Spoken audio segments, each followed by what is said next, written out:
व्यक्तिमत्व त्या कात गोठलेलं दिसलं. स्वच्छतेचाच कचरा व्हावा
जेवायचा घरात.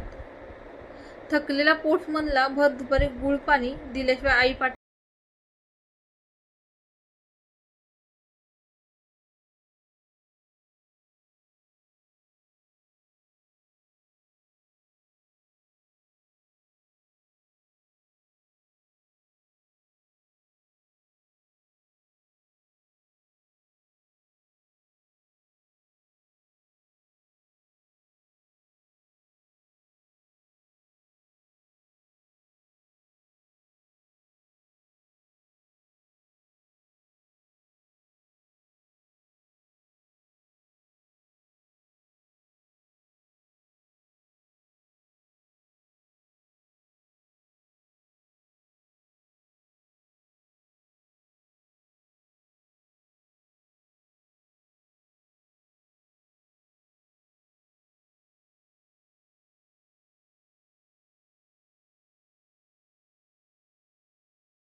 शेजारच्या कलावंत मित्राचं ब्लँकेट हलतानाचा भास.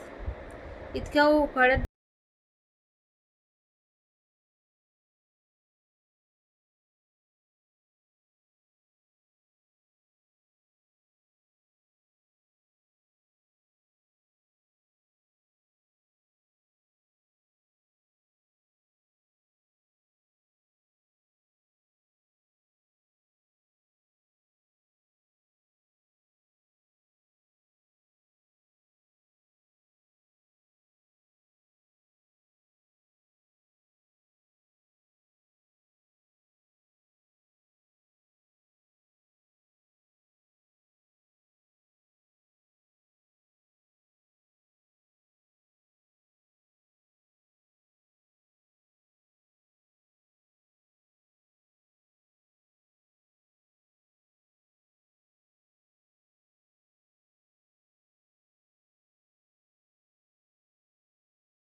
बेसिनवर हात धुवायला सटकून बिल दिल्यावर देतो चं नाटक करणारे लबाड.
काय हरकत आहे?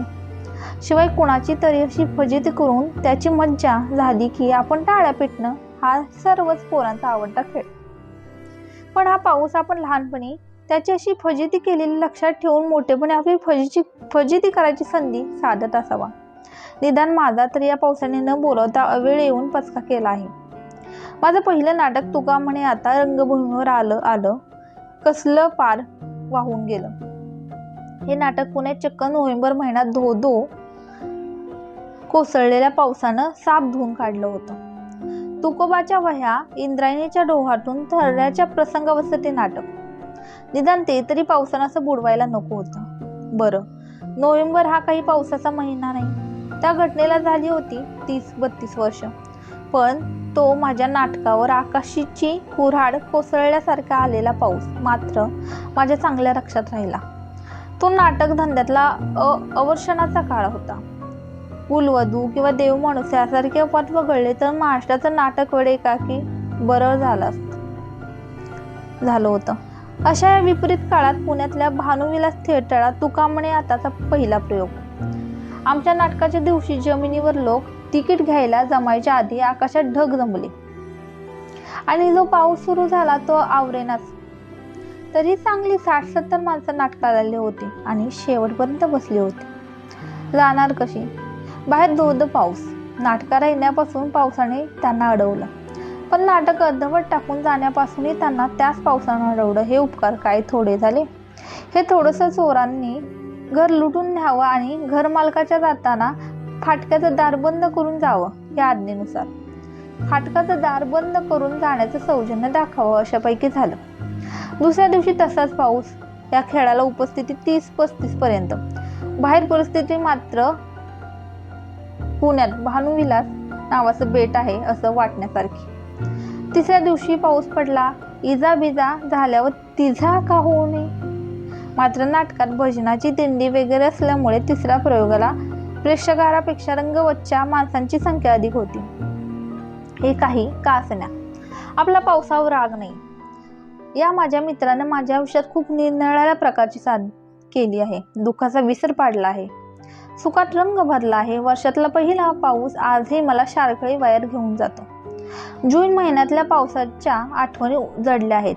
त्या नव्या छत्रीवर पडलेल्या पाण्याच्या वासाशी, नव्या क्रमिक पुस्तकांच्या वासाशी, कोवळ्या टाकळ्याच्या भाजीशी, उन्हात फुटलेले घामोळे घालवायला पहिल्या पावसात भिजायला मिळालेल्या आईच्या परवानगीशी रस्त्यातली गटारी तुंबून भरून वाहू लागल्यावर त्यात लाकडाची फळकुटं टाकून त्याचा प्रवास फुटवत चालतो ते पाहत भटकण्याची आणि आषाढात गावातल्या विहीर काठोकाठ भरल्यावर आपल्या आवडत्या विहिरीवर आपापल्या आवडत्या मित्रांबरोबर जाऊन मनसोक्त पोहण्याची अशा कितीतरी गोष्टी.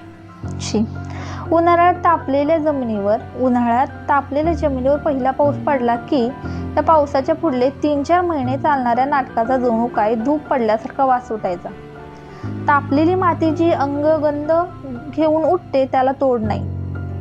ब्रह्मकमळ जसं अकस्मात वर्षातून एक जात आणि एका रात्रीपुरतं फुलतं म्हणतात, तसा हा वर्षारंभीचा मृदुगंधही वर्षातून एकदा सुटतो.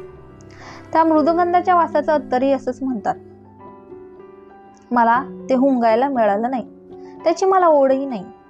एका खोलीत बसून घ्यायचा तो वास नव्हे, तो अनपेक्षित रीतीनेच यावा लागतो आणि तो वास येतानाच उघड्यावर जाऊन तृप्त धरतीची ती तृप्तीही डोळे भरून पाहावी लागते.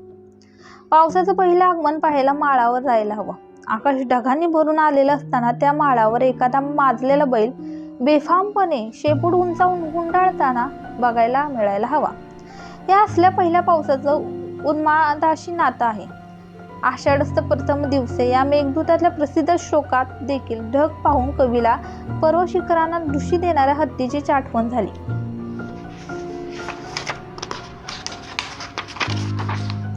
होती. अशा उन्मट ढगातून वीज खेळायला लागल्यावर तिचा संसार तरुण शरीरातही व्हावा यात काय आश्चर्य. या जलधारात न्याहून निघालेल्या ललनांच्या स्वखुशीने प्रियकराला दिलेल्या आलिंगनाच्या स्मरणानं चारुदत्तालाही काय पण कुणालाही तेची पुरुष देवाचे असे म्हणावसे वाटणार. पाऊस हा असा बालकांना नाचायला लावणारा, तरुणांना मस्त करणारा आणि वृद्धांना पुन्हा एकदा शैशवाच्या आणि तारुण्याच्या स्मरणानं विव्हळ करणारा असतो. ज्याची उत्कटेने वाट पाहिली जाते असा हा हवासा वाटणारा 4 महिन्याचा पाहुणा. म्हणून त्याच्या आठवणी भारतीयांसारख्या गरम हवेत राहणाऱ्या गाण्यात गुंफाव्याशा वाटतात. इतकंच कशाला भारतीयांसारख्या गरम हवेत राहणाऱ्या गाण्यात गुंफावे लागतात. इतकंच कशाला वयस्क माणसं अनुभवांचा आधार देताना बापरे मी 4 पावसाळ्यात जास्त पाहिले आहेत म्हणतात. 4 उन्हाळे नव्हेत. हा पाहुणा 4 महिन्याचा खरा, पण प्रत्येक महिन्यात त्याच्या वागणुकीत किती मजेदार बदल झाले असतात. मात्र हा बदल मोठ्या शहरात राहून पाहायला मिळत नाही. शहरात तो फक्त पाण्याचा पुरवठा करणारे तळे भरून देणार बस एवढीच त्याची ओळख.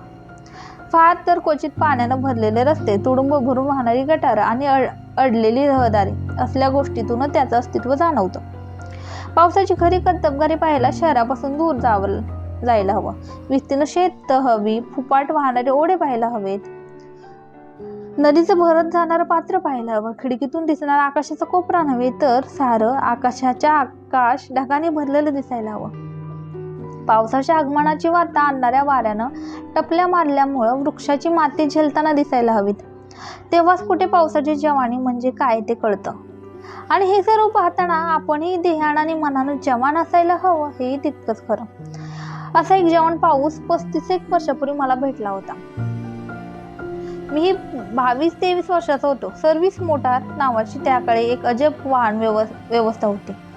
त्या मोटारीत बसणारी माणसं गतजन्मीची मेंढळं आहेत अशी त्या मोटार अड्ड्यावरच्या एजंट नामक माणसाची कल्पना असायची. आणि त्या श्रद्धेने जिथं 25 माणसांनी दाटीवाटीने बसावे लागेल अशा त्या बसमध्ये तो बिनदिक्कट 60 माणसं कोंबायचे. फ्रंट सीटवर बहुधा फौजदार असायचे. त्यामुळे तक्रारीला जागा नसे. तक्रार करणाऱ्याला उतरा एवढंच उत्तर मिळायचं. तसल्या या मोटारीच्या हौदात म्हणजे मागल्या बाजूच्या 2 बाकांच्या मधल्या पोकळीत बसून ज्यांना प्रवास घडला त्यांना जीवनातला इतर सारा प्रवास फुलांच्या पाकळ्यावरून पावले टाकत चालल्यासारखाच वाटला असणार. अशा त्या हौदात बसून मी पुण्याहून सांगलीला निघालो होतो. पानाचंद मोटार सर्व्हिस ही काय नाव होतं. पानाचंद मोटार सर्व्हिस की काय नाव होतं हे पानचंद शेटजी त्या मोटारीचा उपयोग अधूनमधून कत्तलखान्यात बोकड पाठवण्यासाठी करत असावेत. नुकताच आषाढ लागलेला, दुसऱ्या महायुद्धातले पेट्रोल कपातीचे दिवस. त्यामुळे त्या बसेस गॅस फ्लॅटवर चालायच्या. वेग अमर्याद म्हणजे ताशी कधी 10 मैल तर कधी 9. डक्याव करत गाडी चालायची. बऱ्याचशा बैलगाडीत देखील आम्हाला ओव्हरटेक करून जात असाव्यात. आकाश नुसतं ढगाने भरलेलं, म्हणजे थिएटरात नुसता ड्रॉपचा पडदा पडलेला समानी नाटक सुरू होऊ नये अशी व्यवस्था. हौदात आम्ही नुसते शिजून निघत होतो. वाटेत मोटार कुठे थांबली तर पाय मोकळे करायला बाहेर पडू म्हणावं तर तेही अशक्य. आपण पाय मोकळे करत असताना एजंटना आणखी शिटा घुसवल्या तर काय करा. ड्रायव्हर, किन्नर, फ्रंट सीटवरचे फुकट पोलदार, अगर तस्मत सरकारी अधिकारी,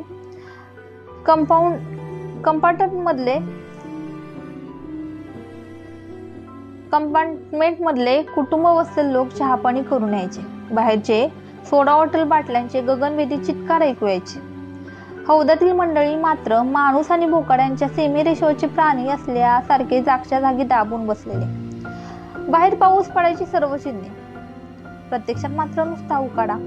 बसमधल्या हजर स्त्री वर्गाची अजिबात दखल न घेता त्या जीवघेण्या उकाड्यात कुटुंबातील स्त्री वर्गाची वाजवीपेक्षा घनिष्ठ संबंध दर्शवणारे उद्गार हौदातून निघाल्यामुळे मी की काय कोण जाणे एकदम पाऊस सुरू झाला.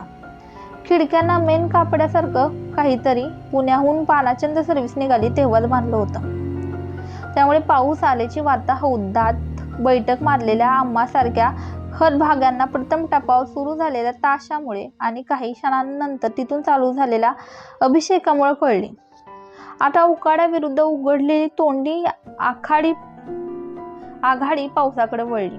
मोठार ज्या अवस्थेत कणत चालली होती आणि क्षणाक्षणाला ज्या रीतीनं हौदातील प्रजा बसल्या बसल्या एकमेकांवर आदळत होती, त्यावरून पानाचंद सर्व्हिस खंबाटकीचा घात चढून राहिली आहे एवढाच काय तो अंदाज आम्हाला आला होता. बाहेर पावसाचा जोरही वाढला असावा, कारण हौदवासियांवरचा लघुरुद्राभिषेक संपूर्ण महारुद्राभिषेक सुरू झाला होता. मोटारीच्या असल्या गळक्या बॉड्या बांधणाऱ्यांच्या आई संबंधी एक दोन जोरदार शब्द उच्चारले गेले आणि त्यानंतर काय झालं कोण जाणे. पानाचंद सर्व्हिसचा वेग शून्यावर आला आणि मोटार बंद पडली. इंजिन तापल्यामुळे गाडी बंद पडली हे किन्नरच्या तोंडचे उद्गार ऐकून बहुतेक सर्वांच्या भुया अचंबानं उंचावल्या.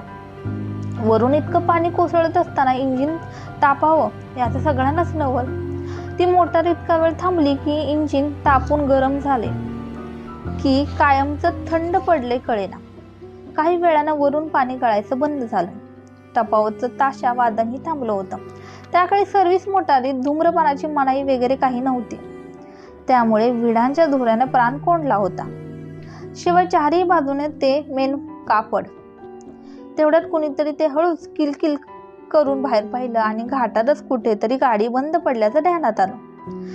तिथे बाहेर उतरलो तर नवी पॅसेंजर चढायची भीती नाही अशी खात्री झाल्यामुळे हौदाचं ते मागलं दार उघडून भिडू बाहेर पडायला लागले. पावसाची रिपरिप थांबली नव्हती, पण मेलं कोंबडं आगीला भीत नाही तशी भिजली मेंढळही पावसाला भीत नाहीत. या नायाने इतका वेळ चाललेल्या या तपाभिषेकानंतर आता आणखी भिजायचं काय उरलंय असा विचार करून मीही बाहेर पडलो. हौदातून नुसता बाहेर आलो आणि नरकातून स्वर्गात येणं म्हणजे काय याचा इहलोकीचा अनुभव घेतला. यावर कवींच्या उपमांना ओलांडून जाणार ते दृश्य होतं. कुठल्या तरी अज्ञात शक्तीच्या कृपेनं पानाचंद सर्व्हिस खंबाटकी घाटाच्या माथ्यावर येऊन बंद पडली होती. हौदातल्या त्या भट्टीतलं ते उकडणं कुठं नाहीसं झालं होतं. हवेतल्या गारव्याला तर तोड नव्हती. त्या डोंगर माथ्याहून खाली पसरलेला तो हुशार भूप्रदेश पाहून डोळे निवले. सकाळपासून गोशात होतो. बाहेर आल्यावर मोक्ष मुक्ती निर्वाण साऱ्यांचा अर्थ समजल्यासारखं वाटत होतं. आकाश देखील संपूर्णपणे ढगांनी भरलं होतं.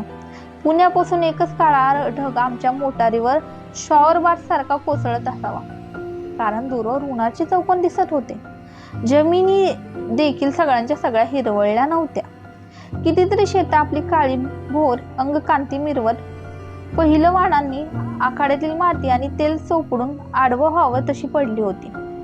मधूनच त्यांच्या अंगावरून ढगांची चावली हिंडत जायची. काही ढग गल्लीतल्या टोळ भैरवांसारखे निघाले होते. दूर क्षितिजापाशी एक विस्तीर्ण जलाशय चिपचाप थंडगार होऊन पडला होता. त्या डोंगर माथ्यावर आपला आजन्म मुक्काम पडला तर फिकीर नाही. अशा थाटात मी त्या भुरभुरत्या पावसात उभा होतो. आता भिजण्याचं भय, लाज सारं काही हरपलं होतं. ते भिजणं व तो गारवा हरपला होता. ते भिजणं व तो गारवा एखाद्या जुन्या गाण्याच्या सुरासारखा आजही माझ्या मनाला बिलगून आहे. यानंतर गेल्या इतक्या वर्षात मी खंबाटकी घाटातून एका मोटारीने आलो गेलो आहे. मोटार माथ्यावर आली की तिथे थांबावंसं वाटतं, उतरावंसं वाटतं, पावसाळ्यातच नव्हे उन्हाळ्यात सुद्धा. कारण खंबाटकी घाटात ज्या ठिकाणी आमची पानाचंद सर्व्हिस मोडून पडली होती तिथं क्षणभर का होईना मी फक्त त्या दिवशीचा होत असतो. त्या क्षणी तो पाऊस तसाच पडतो, तो गारवा तसाच येऊन अंगाला लपटतो. तो पुष्परागा सुगंधित सारखी बालगंधर्वांची रेकॉर्ड एखाद्या इडली डोश्याच्या वासानं पोंजलेल्या हॉटेलातल्या रेडिओवर वाचताना कानी पडली तरी ते हॉटेलांचं सुद्धा क्षणार्धात ओपेरा हाऊस होऊन जातं. ते वेटर बिटर विरघळून जातात. पदार्थांच्या वासाऐवजी धुपाचा वास दरवळतो आणि जगात मी आणि स्वतःचं वातावरण घेऊन आलेले ते गाणं एवढंच उरतं. पाऊस ही असली जादू करतो. गाण्यासारखीच पाण्याला सुद्धा आपल्याला अलगद कुठंतरी उचलून घेऊन जायची किमया साधलेली असते. वाहत्या पाण्यात पाय बुडून बसलो की आपण तसे आपल्यातच बुडून जातो आणि हे पाणी आकाशातून कोसळत येत असेल तर मग काय विचारायला नको. डोंगरावरून दरीत कोसळणाऱ्या धबधब्यात अशी काय जादू असते. पण खंडाळ्याचा घाट आला की पावसाळ्याच्या दिवसात आगगाडीतल्या आबालवृद्धांचे डोळे धबधबा दिसावा म्हणून आतुरतेने वाट पाहत असतात. खंबाटकीच्या घाटात माझी पावसाची काही पहिली गाठ पडली असं नाही, पण त्या घाट माट्यावर मी पावसाला कडकडून भेटलो. यापूर्वी मी पावसात भिजलो होतो, त्यानंतरही भिजलो नाही असं नाही.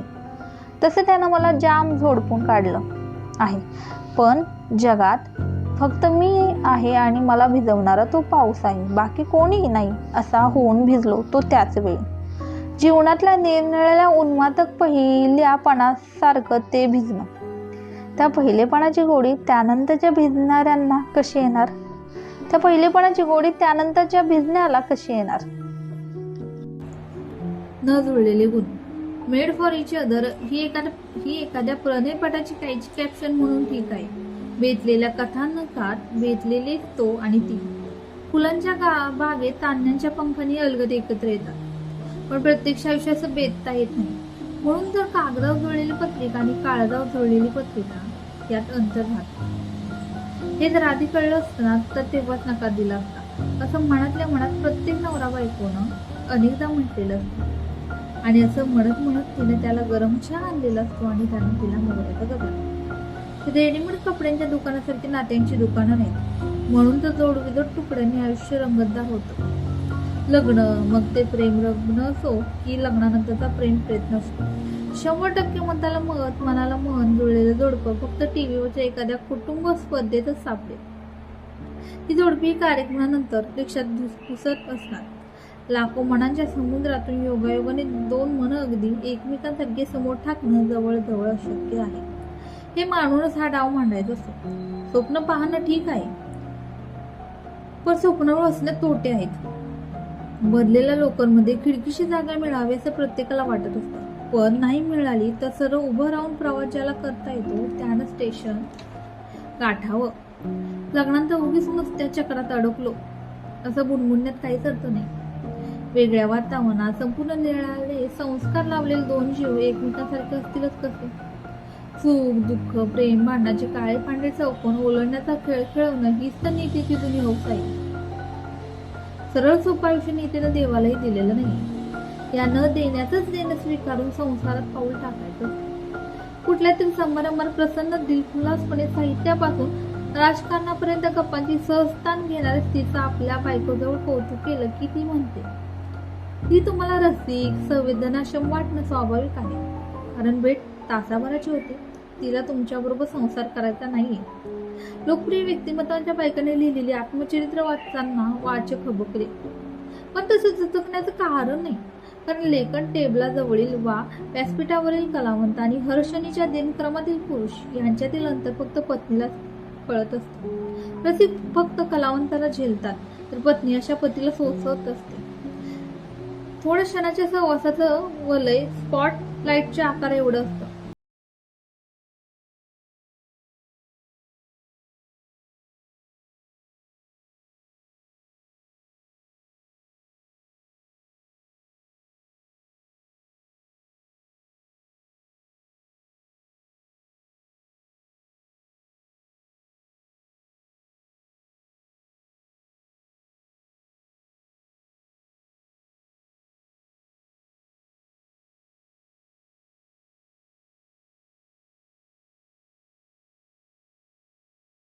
मिळणारा जीवनसाथीदार अगदी तुला हवा तसा असणार कसा? त्याचे आपले काही गुण मिळणारे नसणारच, ते तू स्वीकारणारच असशील. त्या वेगळ्या तुला न पटणाऱ्या गुणातच त्याचा माणूस म्हणून वेगळा.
टाका संसार मोडून नावा उभारा अशा करंड्यात आवाजात परिसंवादात बोलणारा स्त्री पुरुषांचा एक बळकट जीन्स समाज अवतीभोवती काँग्रेस गवतासारखा फोफावला. पण असं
15-20 दिवसातच दोघांनाही मनोमन कळलेलं असतं आपल्याला कुठल्या बाबतीमध्ये तडजोड करावी लागणार आहे ते.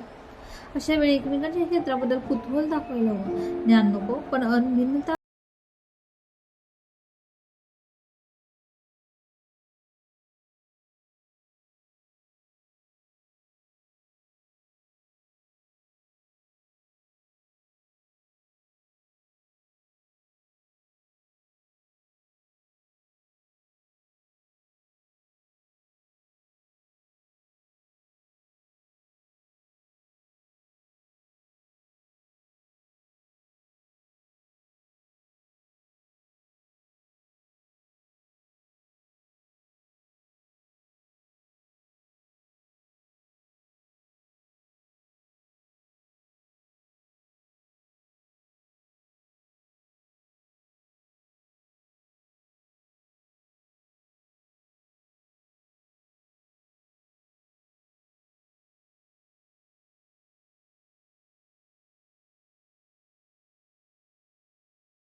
आपल्यापेक्षा कोणत्याही वेगळ्या व्यक्तीचं वेगळेपण सहज स्वीकारणं हे या वाटेवरचं पहिलं पाऊल.